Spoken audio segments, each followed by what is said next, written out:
Hello everyone. अहिले चाहिँ अब I am going to my sister house. दिदी हुनुहुन्छ उहाँ स्वयम्भूबाट भित्र हैन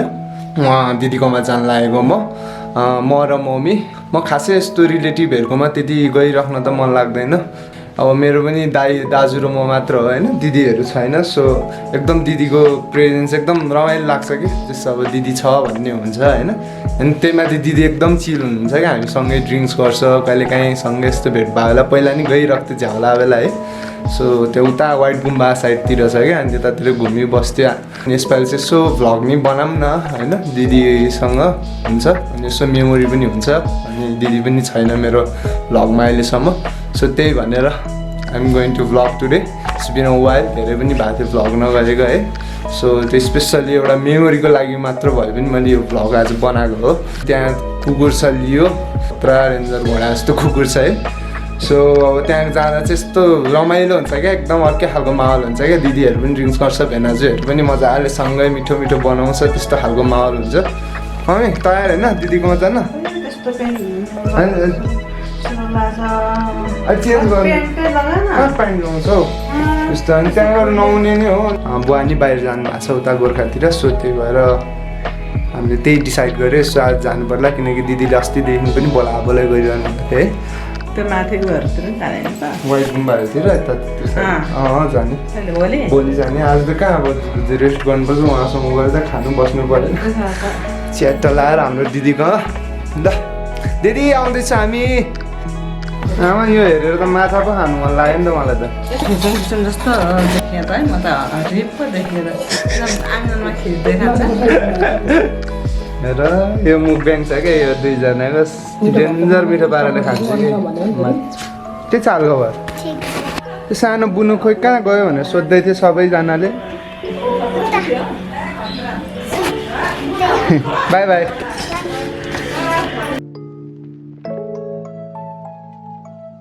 म अहिले त खाइदिन्छु कहाँ र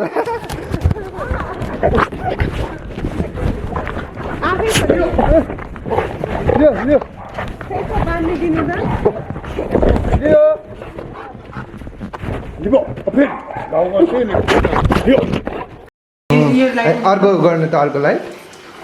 ओ यो ठिक छ वार्म लाइट छ दिदी के मेरिनेसन यो यसमा मैदा सिम्पल मेरिनेसन छ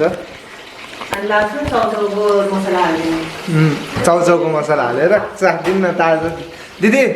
हजुर र मेरो दिदी हेलो दिदीकोमा आएको हो अनि हाम्रो दिदीको साथी यहाँ हुनुहुन्छ सर अब हामी बनाउँदैछ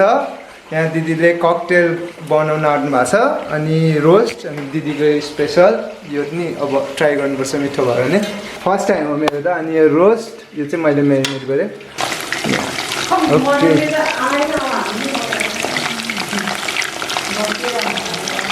बोडका ककटेल होइन दिदी यस लियो हाम्रो लियो हाई ए यहाँ छ नि हाम्रो भेज हाम्रो दिदी त बाई द वे हाम्रो दिदीको त है साउन्ड है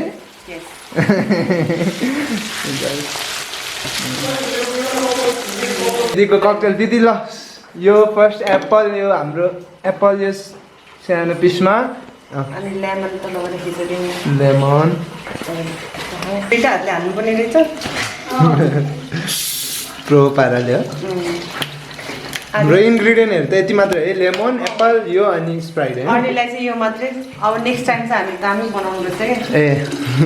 म मिठो लाग्यो भने म नि घरमा ट्राई गर्छु म त फर्स्ट टाइम हो अर्को टाइम चाहिँ धेरै फ्रुट हाल्ने कि जुस हाल्ने फ्रुट हाल्ने आज चाहिँ यसको केही स्पेसिफिक नाम छ दिदी यो ककटेलको स्पेसल त फर्स्ट टाइम यसको नाम चाहिँ एप्पल पन्च एप्पल पन्च ल ठिक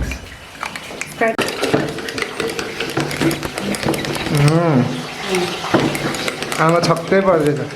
के बनाएर यो स्याउ र रक्सी हालेर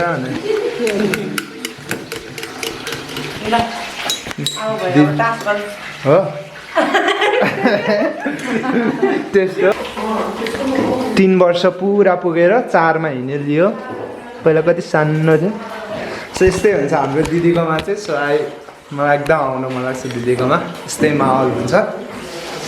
अलवेज यस्तो हुन्छ त्यही भएर आज चाहिँ मैले स्पेसल मेमोरीकै लागि भनेर मेमोरी हुन्छ दिदी पनि मेरो भ्लगमा अहिलेसम्म आएको छैन नि त सो त्यसको लागि पनि बनाएको हो आजको भ्लग अनि भोलि हामीले रामेन सक्दो पिरो खाल्छ सब पिरो खाने रहेछ भोलि चाहिँ रामेन च्यालेन्ज कतिपय कुरा देखाउनलाई मात्रै रमाइलो राम्रो बनाउनु पर्छ कि आफू नखायो भने पनि हो नि मिठो नमिठो अडियन्सलाई थाहा हुन्न होइन मसला नहाल्नु न्यू टेस्ट यस्तो मिठो हुन्छ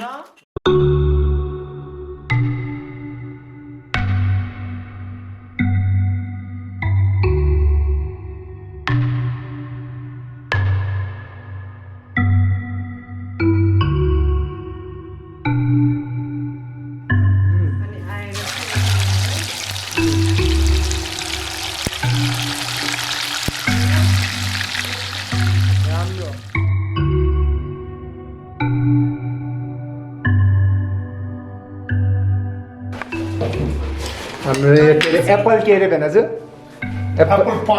एप्पल पन्च यहाँ अनि कसैलाई यो पिरो लागेन भने चाहिँ यो चटनी खाने है यो चाहिँ हट सस दिदीले बनाएको हट सस होइन चिल्ली हट सस सोमबार चाहिँ नखाने अरू दिन त खानु परेन भने खाइराखेको कुरा होइन होइन फेरि मान्छे आउँछ आफ्नै परिवार मान्छे आउँछ खानु परेन भने सबै खल्लो खल्लो Cheers!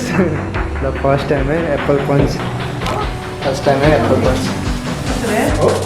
कस्तो भयो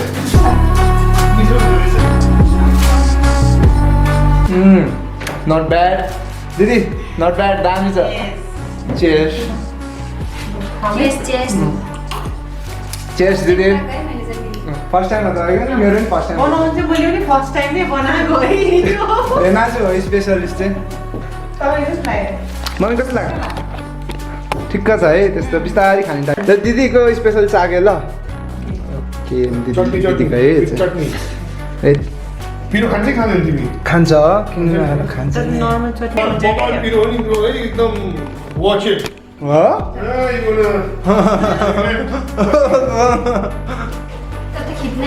मैले चाहिँ के हो गड के खाने भने जस्तो खानु त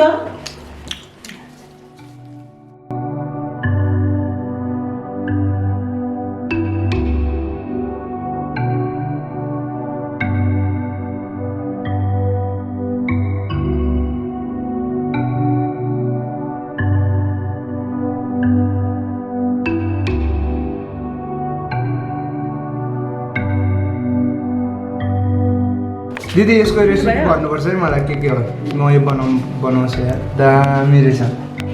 पछि भन्नु ल दिदी पिरो भन्दैन यो ठिक हो